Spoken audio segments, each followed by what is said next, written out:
everyone, and welcome to Cooking with Class at Johnson County Community College. I'm Emily Fowler, and I want to welcome you to the kitchens here at the college today. We are with Paul Santaularia.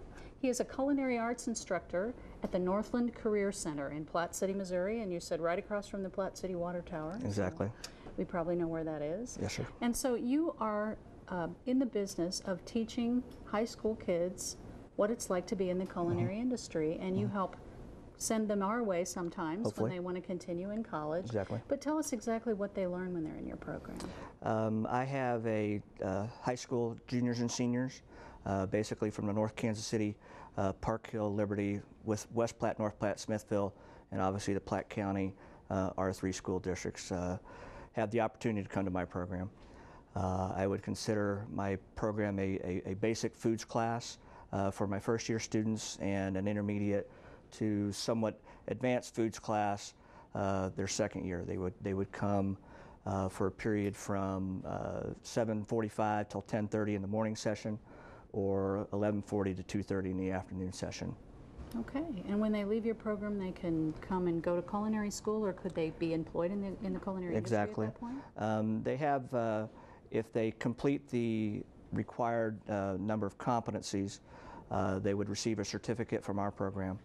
And also with, we have an articulation agreement with Johnson County Community College to where they can receive up to 7 hours of credit by attending my class, where they can basically opt out or come to the registrar and say, I've taken this class already for hospitality perspectives, or perspectives in hospitality management, their basic foods class, and if they are diligent enough and go through the process of getting enrolled in the ACF apprenticeship program, they can actually get a credit of practicum experience through my program. Okay, so by the time they leave college, they could have some college, or by the time they leave high school, they could already have some college credit under their belt. Up to 7, give or take. Yeah, that's wonderful. That's like a half a semester exactly. or more. Kind of gives them a jump start, and really helps them down here when they come here. They're, obviously a more experienced student. They have an idea of the educational setting, and the demands from the instructional side, and we get them trying to get them set up with apprenticeships and stuff. Okay. Well, now, when you got into this industry, did you go through a program like that, or was it something that you kind of learned at home and then you got into a culinary institute? How did it work? I grew up. I went to high school in Lawrence, and my brother at the time had gotten into management of the Elders House, and that's kind of where I got my wings at, and started out as a busboy when I was 14, and worked there till I was early 20s, and went off to become a flight instructor. Nobody was flying during the first OPEC oil embargo, and a chef there actually suggested I go to a culinary school, and at that time he was a graduate of CIA in New York, and I applied there in January of '83, started in August, and graduated in '85, and very glad to have taken that road. And for people that don't know, the CIA that you were referring to is the Culinary Institute of America, as opposed to the Central Intelligence Agency. Correct. Exactly. And more affectionately, we call it chicken in advance, or cash in advance, or chicken in abundance. So I see. Okay. That's what we serve. And stints between Dallas, Omaha, Tucson, and then locally here in Kansas City. I've worked at Costello's Greenhouse, and Milano's. I opened Deer Creek Golf Club, and have been teaching now for just finished my 18th year. Oh, wonderful. Okay, so you're just sharing your passion with your students. Hope so. Great. Well, speaking of passion, we have a passion for food on this show, so we want you to go ahead and take us through the recipe that you're going to prepare for us today. What is that going to be? This is one of the few recipes that I remember as a child growing up that's been passed down for my family, through my family. Arroz con pollo, basically chicken and rice. It's a Latin American dish. My grandmother is Puerto Rican, and my grandfather is Spain, Barcelona, Catalan, Spanish, and so that's the influence on that side of the family. And it's a little different tweak on some of the common recipes after kind of researching what going through the process to have some good information for you. My recipe is a little bit different in that most recipes will call for peas and peppers. And I have peas in my recipe as optional, and I use capers. And that's just kind of where the uniqueness of the remembrance of the flavors and smells that I've added. The recipe itself, it's basically a one-pot dish. We're going to take a chicken here in a little bit and bone it, break it down. Obviously, if you don't want to go through that process, you're more than welcome to buy an 8-cut. If you want white meat, buy the breast. If you want just the legs and thigh quarters, just buy the legs and thigh quarters. Obviously, with the different portions of the meat, you're going to have, more fat, less fat, a little bit more flavor, a little bit less flavor, depending upon, your dietary needs or restrictions. Okay. We're going to dredge that in a little bit of flour, saute it, give it some color, pull it back out, then saute some rice, add some stock and seasonings to that, and then put basically everything back in on top of the rice and put it in the oven. 45 minutes later, it's done. Very good. Well, so the first step is to cut up that chicken. Yes, it is. And I know that's something that a lot of we ladies like to go to the store and we buy it already cut up, but exactly. it's not that hard to do. It is. It's not. A chef's knife is obviously the best tool to use for this. A pair of kitchen shears will be fine. Also, that are heavy duty and sturdy. And there's any different or number of ways to get this chicken into its final, what I call 8 cuts. 2 cuts, 2 wings, 2 breasts, 2 thighs, 2 legs. And what I do is I'll remove the tail portion. What that does, that allows me to basically see the spine. There's the real red circle here, and that's going to be kind of my guide where I'm going to try to hit this here in a minute. I'm going to come down here and remove the wings.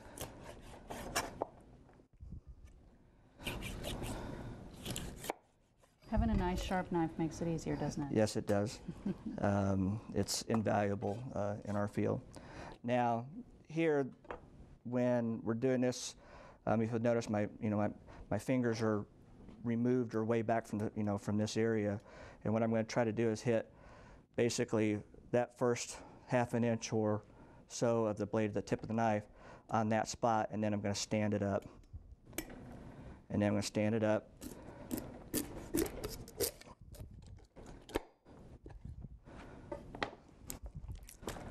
And then it opens up.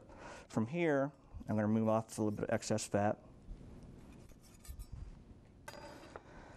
From here, you could almost do this recipe if you wanted to, just cut it in half. You could do halves if you wanted to. Mm-hmm. Obviously you could do quarters.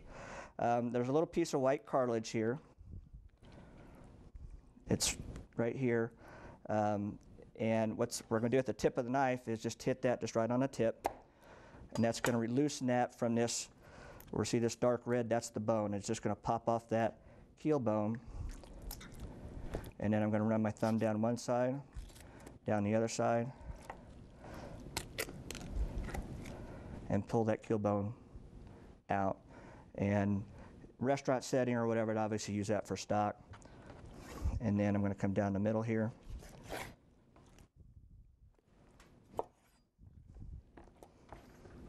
And I have my halves. Now the halves, because of this particular type of, because of this recipe, because it's going to be a braised dish, I think it's important to leave the bones intact in with the meat, because that's part of the flavor profile that's going to add extra flavor to the finished product. Obviously, if you take them out, we're basically making stock in in the pot, and if we take them out, we're removing some of that excess flavor. So instead of using a boneless piece of chicken, you're going to leave the bone in it. Correct. Yeah. And you could buy them split bone in mm-hmm. already too, But again, if you don't want to mess with it on the end product, picking it off the bone, on your dinner plate, then, take it out. I have the breast portion, the thigh portion, and then the leg portion. And typically one side of the half will get the backbone, and this side appears to have it. And so it's going to take just a little tap, and that is a little bit excess there. And now I'm going to go, but I'll put that in the pot with everything else.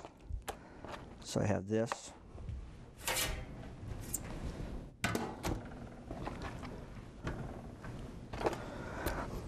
The leg quarter, a trick I learned somewhere along the way. If you notice, there's a little white line that separates the leg and the thigh. If you just kind of find your edge of your blade right there, and the separation becomes easy and you hit that joint. This side doesn't have the bone.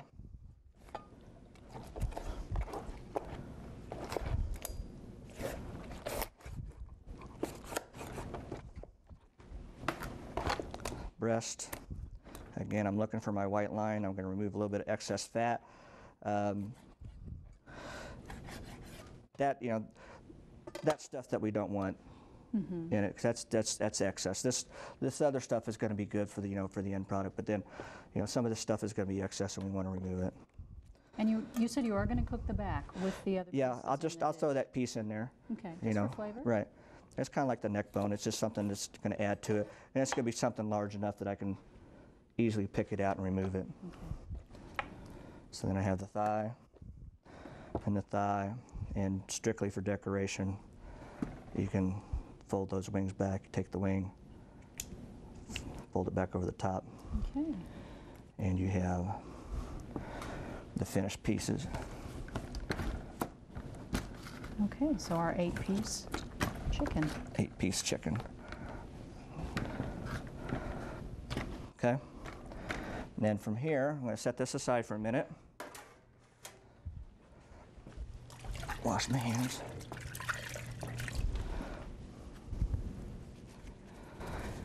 And start doing some of the other prep of the vegetables and things that are part of the process. How do your students work in your kitchen? Do they pair up and help each other? Do they each work on their own? How does that work? The way my kitchen is set up, I use pretty much what's standard in the industry. It's called the brigade system. The students are assigned jobs every day, and they do a section of jobs for a period of 2 days in a row. They'll start out with general manager, chef, sous chef, dishwasher, pot washer, breakfast, lunch, salad, soup, all in individual stations, and then they'll work that station for 2 days, and then they'll rotate through the station all the way from, you know, again, the boss and to what I affectionately call the French term commis, and I affectionately call that person the lowest thing on earth. They're a whale poop. Okay. So, now, are they and washing dishes? They're doing the trash cans and the fryer and the floors and the extra stuff that, you know, and that's just part of the transition of, you know, any workplace that you start at the bottom and you have to work your way up, and you get to learn all the positions that, you know, are part of a kitchen. Okay. Onion, recipe calls for 1 large onion. Add small to medium dice. Small dice is going to be about 1/4 inch, plus or minus. Square. And we're going to get these ingredients together, and in our world we use the terms called mise en place, and that just loosely translates to mess in place. We want to get all our ingredients together. We like to ask about secrets for not crying while you cut an onion. Do you have any? I've heard put them in milk, go in the walk-in, go in the freezer. I think it's just it just depends on the onion. It's just like a good movie. Some movies make you cry, some don't. Some onions are going to make you cry, some won't. I just think it's just that, you know, the growing season, the growing time, you know, the soils, whatever it is that makes it.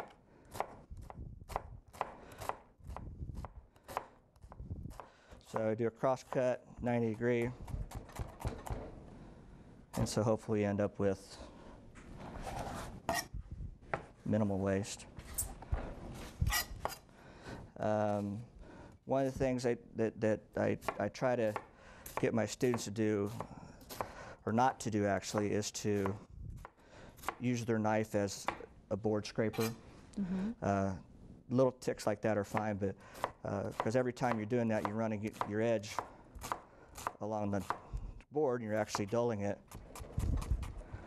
Do your students buy their own equipment while they're in high school? They are not required to, Okay. but they have that opportunity to. Mm-hmm. So back to, scraping the board, use the back of the blade Okay. and just go like that, and it makes a good clean swipe. And then that way you're not damaging your blade edge. Okay, we're gonna zest some lemon. If you have a lemon zester, this tool it works fine. There's new products out there called microplanes that can do various different shapes, slices and thin strips and things. Those are common, and obviously a box grater. A nutmeg grater or something like that is probably too fine what we want. Okay. So we want long, thin strips.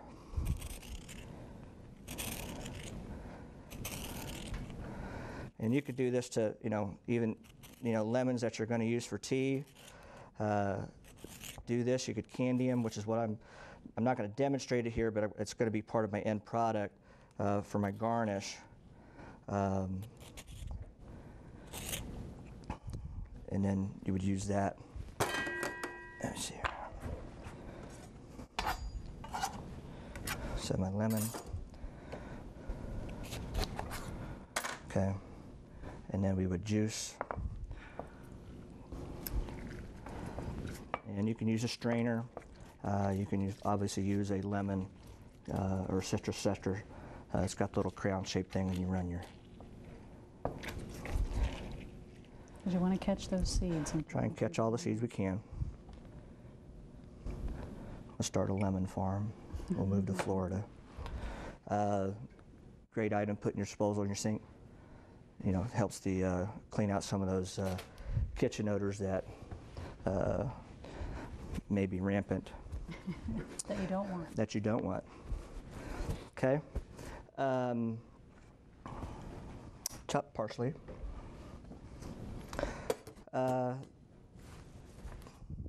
Parsley is very high in chlorophyll, and one of the things that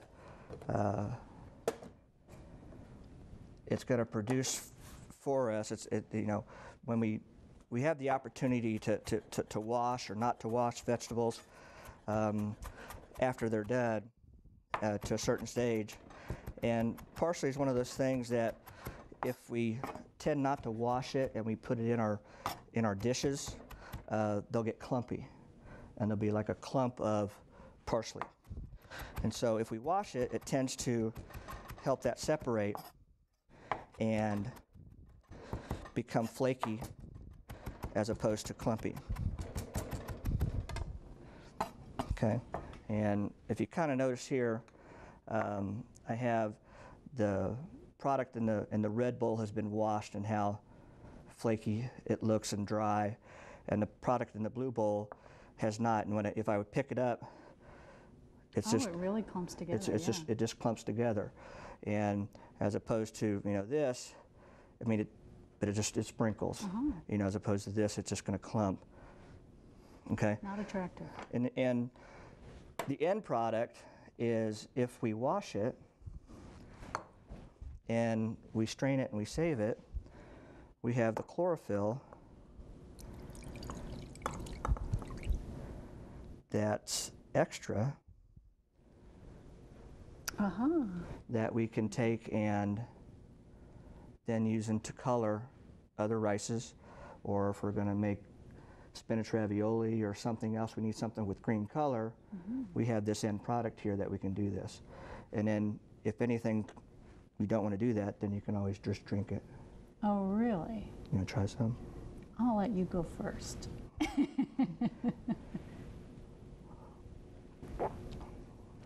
And there are recipes out there for parsley tea. Okay. So. Shall I try some? That's it. Seriously? Sure. Okay. Sipping out of the same cup. Right, so you'll revive me if something happens, right? It's very mild. It tastes almost like water. Right, exactly. But that color, I could color a different recipe, the rice. So where can you keep this? Can you store it for a while? I'd say just refrigerate it for a couple weeks or so. And if you notice, I was pouring off kind of like a curds and whey type thing. It was separated.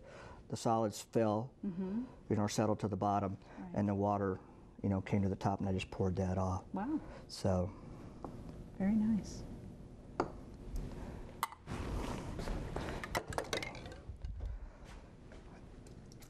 Garlic. I need to get one thing out of the freezer. Lots of different ways to cut garlic. This way is something I learned on my externship from the CIA at the Weston Galleria in Dallas. And it's just something unique, and I haven't seen anybody else do it. And again, we're going to use the back of the knife.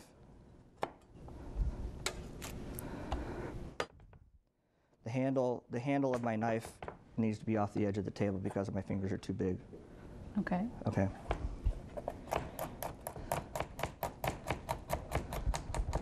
So that allows you to almost slice it and crush it at the same time. So, two Very passes. nice. Yeah. And that's my garlic. And the other things I have as part of the recipe are some, I've talked about the parsley.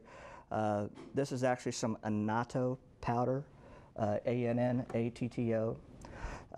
It's a Latin American product coming from the, I don't know if my Spanish is correct, it's either the achiote or the achiote tree. The plant or the bulb that it comes from, if I were to take two of these and put them together and have a ball, I'd have like a hanging sack of seeds inside. And the seeds are probably the size, about half the size of the lemon seed. And they're very colorful, and they're actually used for painting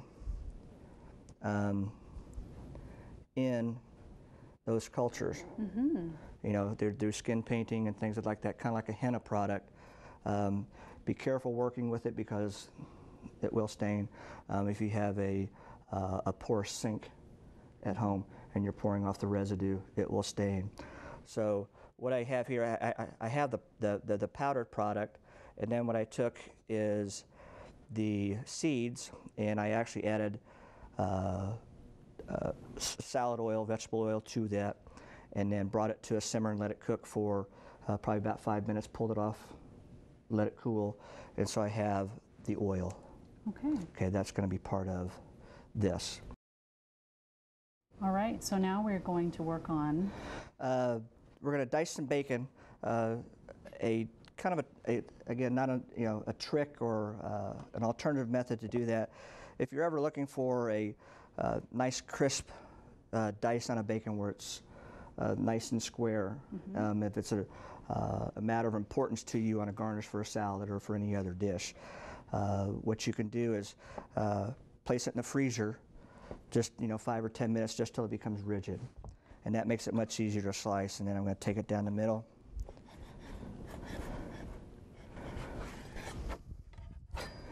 And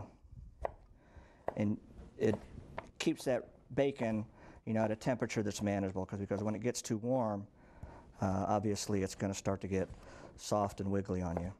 Well, and it'll stick together. It's Right, just so much exactly. easier to work with this way. That's great.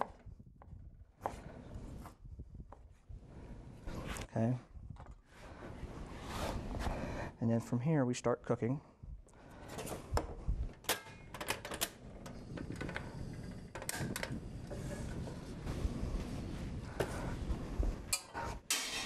We're going to take a saute pan. My recipe calls for a sautoir. Sautoir by definition is just straight-sided, and something about this size would be appropriate.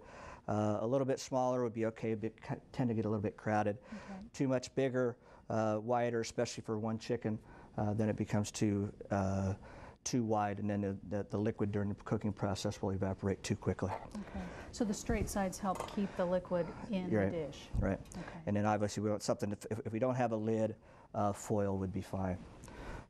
So what we're going to do is take our bacon, and we're going to crisp that up. And while that's doing that, we're going to take our chicken, and season it. Just some salt. I don't think there's a chef in the country that doesn't have their own special blend of some sort of mix. I too. Just for poultry, you mean? This could be just a just a seasoning blend. So, and it's multi-use. We call ours Triple S, super secret seasoning. The students in my class get most of all my recipes. There are a few, and this is one of them, where I give them all the ingredients except for 1 or 2 ingredients. Okay. And then it kind of puts it back to them to be a little bit investigative and see what spices I have to see if they can figure out the things that's missing out of the blend. So if there's 10 things in here, they'll get 8 of them. And they'll get the quantities for those 8. But then it's up to them to experiment and kind of figure out what those other last 1 or 2 are, to help kind of develop that sense of wanting, kind of just the longing to figure out what it is. Well, my mom used to say it's missing something. Right. It needs something. Right. And if you can figure out what that is, that's right. what you So this is missing something with their recipes. One of the things that I love about cooking, it's the sights and sounds, and our class motto or saying is, or class word is conviviality. And one of the first things we do at the beginning of every year, both years for juniors and seniors, is we read a preface from Alice Waters' Chez Panisse cookbook. And in that preface, she talks about just the enjoyment of the food and the enjoyment of the people that you're with, and the conversation, and the sights and the sounds and the smells. And when you hear this bacon, that's one of those things that you're kind of your ears perk up like a dog in the corner, like, okay, what's happening over there? Yeah. And hopefully to try to generate some interest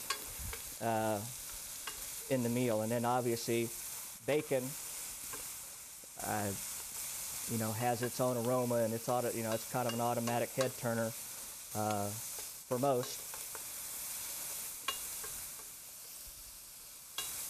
Don't you find everything's better with bacon? Isn't that what they say? Except Dr. Pepper.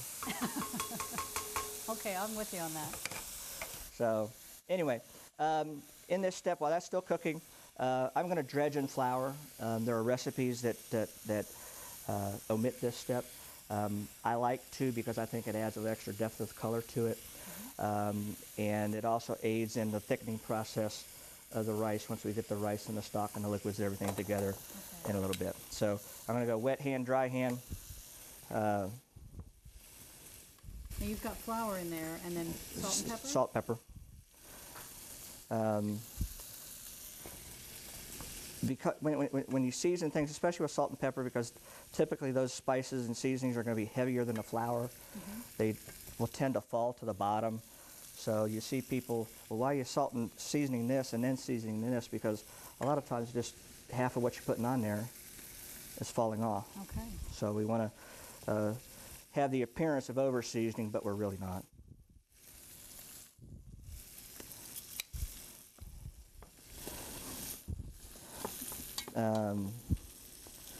The bacon's cooking. What we're going to do there is we're going to render the bacon, and what that means is we're going to take the bacon and cook it till it's almost done, and then remove the bacon and then leave the fat in the pan, and then with that fat then we're going to start to brown or sear this chicken. So rather than adding olive oil to your pan or something, you use the bacon fat. Right. As our starter, now the recipe calls for some additional oil. We can add oil if we see that our pan's getting dry. Okay. But we're going to start off with this quantity here.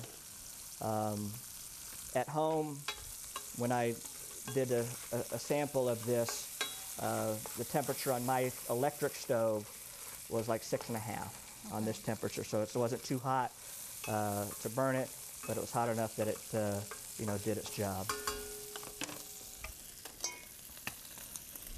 And then after we render, then we start with the cooking. And when we get to the point when we add the rice, it kind of becomes almost a combination of a peel-off method, which is where we coat the rice with the oil, and a risotto method where we're adding stock to it and then cooking it out for a period of time and then adding more stock to it.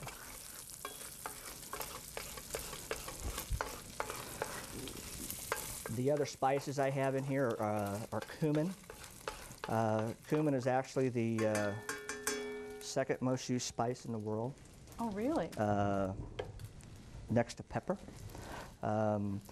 Because of the large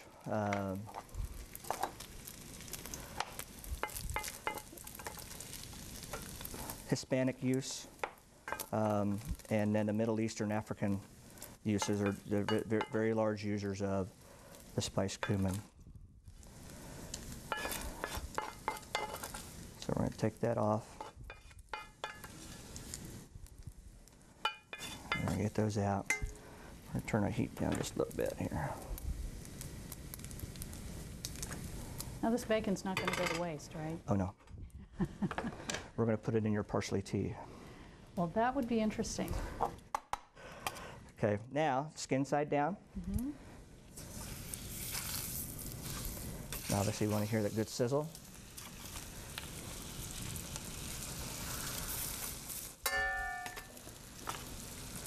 And this is where it's important to have a pan that's large enough to take all these pieces of meat. This chicken was 3.5 pounds, which is relatively large.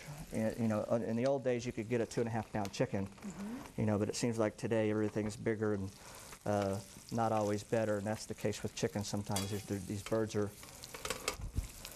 just sometimes too big, and a lot of times your old-time recipes, you know, if you're making them, they're written for things that were different. You know, in this case of, you know, you're getting a recipe that was 30, 40, 50 years old, and the chickens aren't the same. So we're going to let that cook and get some color on it, and then we're going to remove it from the pan, and then we're going to start the process of adding our onions and adding our rice and making the rice mixture, seasoning that, adding the chicken back into it, and then finishing it in the oven. Okay. Okay, so we're cooking our chicken, and how are we doing with that? We're looking pretty good here. We got some good color development here, and what we're going to do is just flip it for just a minute or so, just to get a little bit of cooking on that other side, and then we're going to remove it. And then from there, we go directly back into the pan with our rice and stock and other ingredients. So how long did we leave it on side number one? Probably about 6-7 minutes. Okay. Do you think people tend to flip it too soon the first pass on things like that? They tend to get antsy.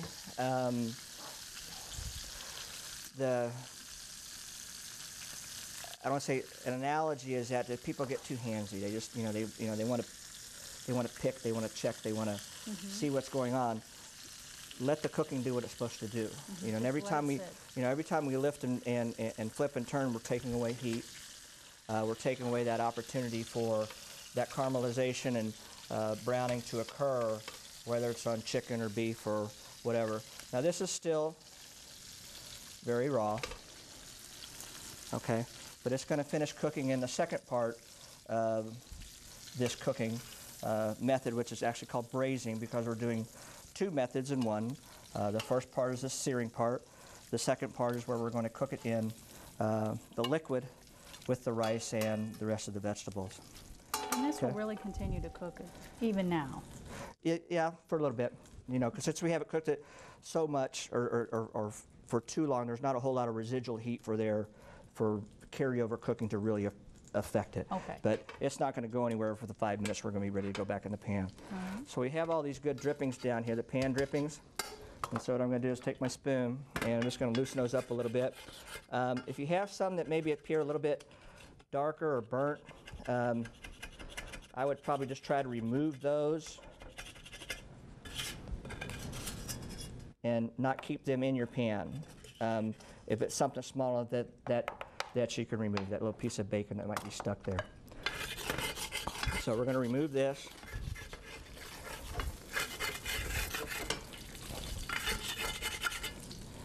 Okay. And now this is where we're going to add some of our annatto oil. Okay. And I have a couple tablespoons. And bring our heat back up just a little bit.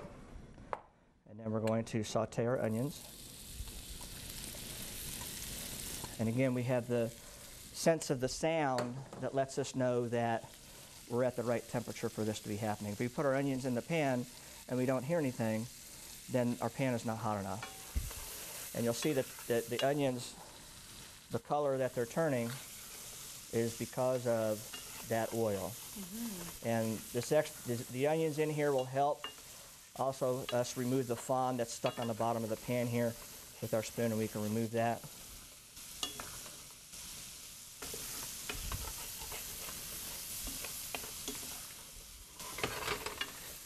Okay, we're going to let that cook till it gets translucent. Just be another minute. And then we're going to add our rice. Now, by the same token, if you put your onions in and there's a lot of smoke and a lot of noise, that's probably not a good thing. Then that's the opposite, then it's too hot. And then you're going to get onions when they go from a caramelized stage to a burnt stage, get really bitter. Mm-hmm. And so we want to avoid that too, absolutely. Okay, there is garlic in the recipe. I don't want to add garlic too soon. Again, because if garlic gets in there too soon, it will tend to burn very quickly, and it too becomes very bitter if it's overdone. The recipe calls for 2 cups, and that'll feed 6 to 8 people fairly easily. I like this dish, so I make it with probably an excess amount of rice, just because I like to have just the rice on a side dish when I go pop it in the microwave and come out and just have the rice by itself. Mm-hmm. And I have an arborio type rice. The other thing I've done here too, just to kind of add a little bit of texture to it, I've got a little bit of whole brown rice in there. I've got about 1/2 cup of whole brown and 1.5 cups of arborio. The recipe calls for 2 cups. You can mix and match a little bit depending upon what you have in your in your cabinet. Okay. So we're going to take that. And this is where the peel-off method comes in. Peel-off method is where we take the rice and we coat it with oil. That's going to help it become less sticky, although the end product of where we're trying to go, because of the type of rice that we're using, you wouldn't typically do a peel-off with an arborio rice because of the starch content. So if you want a flaky end product, use a long grain rice. If you want a creamy end product, use the arborio rice, which is what I have here. But we're still starting it with the same method of trying to coat the individual grains. Okay, and then I'm going to add my garlic. And then this is where the risotto method kind of comes into place here. We start to take 1 cup of stock. Recipe calls for 5 cups. So we're going to go 1 cup.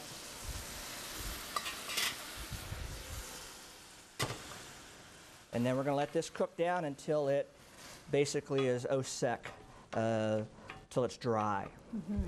And that's going to help release some of the starch products from the rice and cause it to become creamy. Turn the heat up a little bit. And is arborio rice traditionally what is used for risotto? Risotto, correct. It's a medium grain rice, a little shorter, a little fatter. It's a nice rice, I like it. So we had that. To remove, I'm sorry. Go ahead. To remove starch from rice, is it a good idea to rinse it before you start to cook it? Some recipes, some people follow that method, just depending upon what their end product, of what they want. Here I want that extra starch because I want that creaminess that... so it'll hold together? Right, so it'll hold together. Okay. So I add my first cup, and it starts to get dry here in the bottom. Now I'm going to add my 2nd cup. And this is where it's kind of important too with the size of the pan that I have. If I had a pan that was short and tall, mm-hmm. it would take longer for this to occur, obviously, if I had something that was wider. Okay?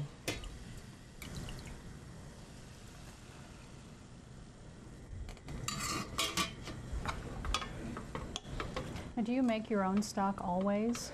At school, no. It's part of a segment or part of a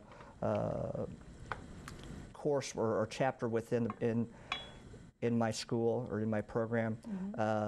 Obviously, it's a time and cost factor. But it is taught. It is probably my favorite or most in-depth area, because if there's people are, what are you good at? What are you good at? And if there's one thing I consider myself probably the very good at, would be my sauces. And sauces obviously start out with stocks.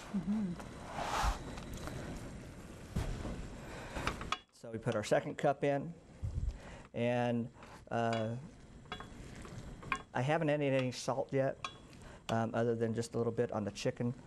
I want to reserve that until kind of that last thing before I go in. Now, when I put everything in here in a little bit, you have to remember that the end product is going to be, 3 or 4 cups less volume than what you start out with. So if you taste it, boy, it needs more salt, and it reduces down, the liquid's going to evaporate, and the salt's going to still be there. So you need to be really careful with adding too much salt. Now, is the color we're seeing right now still coming from the annatto oil that you used? Yeah, and depending upon the color of the end product, if this isn't bright enough for me or where I'd like it to really be, this is where I'd add the powder now, because now I don't want any more oil or fat, because I'm going to get enough of that from the chicken. Okay. And I'll probably add some here in a little bit. So we're starting to dry up again. Okay, and this is just a typical risotto method. We add liquid, let it dry up, add liquid, let it dry up.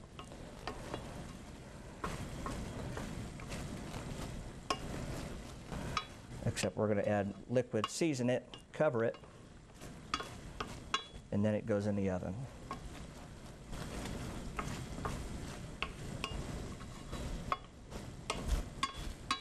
Okay, we're starting to get sticky here.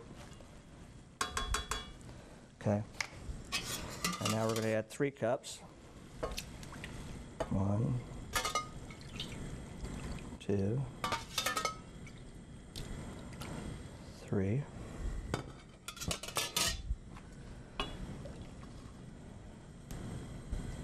And we're going to get that incorporated.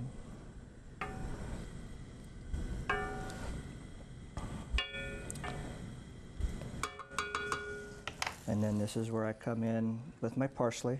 Okay.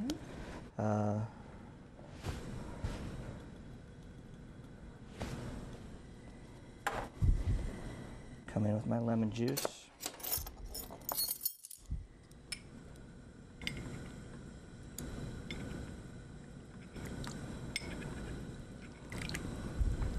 I think the recipe calls for 2. I put in 3. We'll have to see where it goes with that. Capers. This was just one like 3 3/4 ounce small jar. I like capers, and it's with the juice, and it comes out to be just about 4 tablespoons, which is what the recipe calls for. Okay. What is a caper? A caper is the floral bud of the caper bush. So it turns into a flower. It turns into a flower. It's indigenous to the Mediterranean. The best capers are said to come from an island off of Greece because of the volcanic ash, and it's basically an old volcano that is now surrounded by water, which kind of really, the big thing 10 years ago, always through time, is this fusion cuisine, and everything's mixed and matched. And, this dish, although Latin American and somewhat origination, probably began in the Mediterranean, because originally, some recipes will call for the use of saffron as opposed to the use of the achiote spice. And obviously there's no saffron, not to say there's no, but at that time there wasn't the saffron in, the Latin American countries, so this is what they had, so this is what they used to color the rice with. And so you have, some of the Mediterranean influence with the capers, and you got the Spanish influence with, which was probably started out to be saffron, but that's evolved into the use of, the annatto, and it's it's a really good dish. So we do that. We would season and taste to see what we want here. A little bit of salt. At this time, I won't add too much.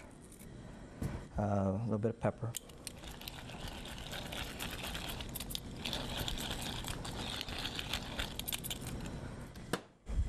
Okay, and a little bit more lemon juice. The recipe calls for peas as being optional, also for peppers being optional. Again, the version I know, for whatever reason or came up, we use capers, and I don't think it needs the peas, so I'm not going to add any in. Okay. And what kind of peppers would you use? The green peppers, red peppers, something like that for color. So a sweet pepper. Okay, and so now we take our chicken and we place it back across the top.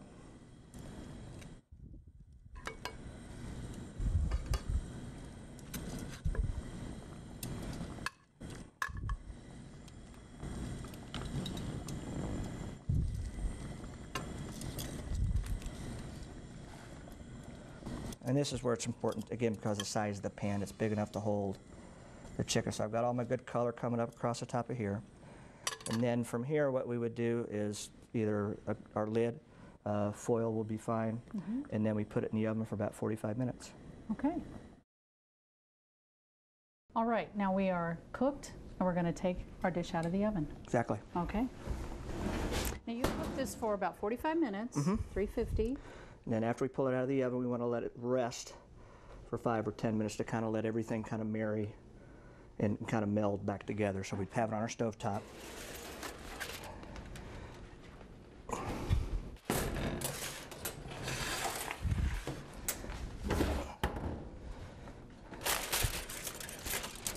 Aha! Oh, and what a great aroma that's got to it. And you can kind of see everything's been absorbed up. We haven't buried the chicken inside to lose the effects of the color that we've gone to create during the pan searing process. Okay. And for plate up, probably typical family, this would just be on a stove. You'd come by, grab a plate, and do it. Right. But if you want to do something nicer for setup or something, you could obviously plate. And similar to a good joke or something like that, as far as where'd the bacon go? We're going to bring the bacon back here in just a second. Oh yes, we can't forget about the Can't forget about the bacon. We're a little bit soupy still, but that'll kind of, as it dries up, as it rests from where I'd like it to be. But and as you said, that's the point of resting, is to let things kind of set. And, and it'll kind of absorb that last little bit.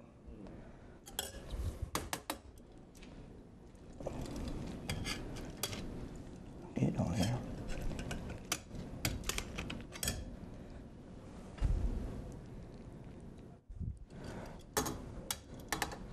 And then we have our bacon.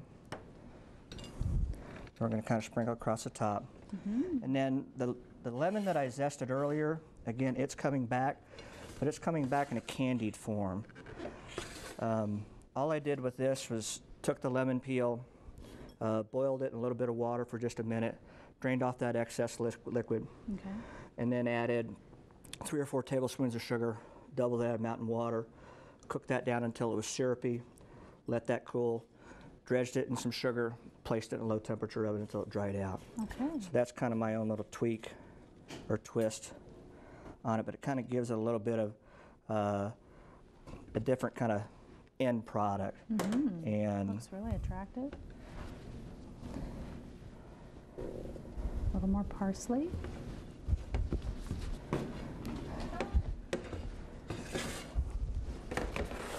And that would be hot. And then that is the end product. That looks delicious. So, to my Nana, Arroyos con Pollo. Excellent. Thank you so much, Paul. Thank you. Now, before you go, I'm going to ask you a couple of questions about something that's not related to your educational endeavors, but the American Culinary Federation. Correct. You are the president of the Chefs Association this year. I'm the president of the Greater Kansas City Chefs Association here locally.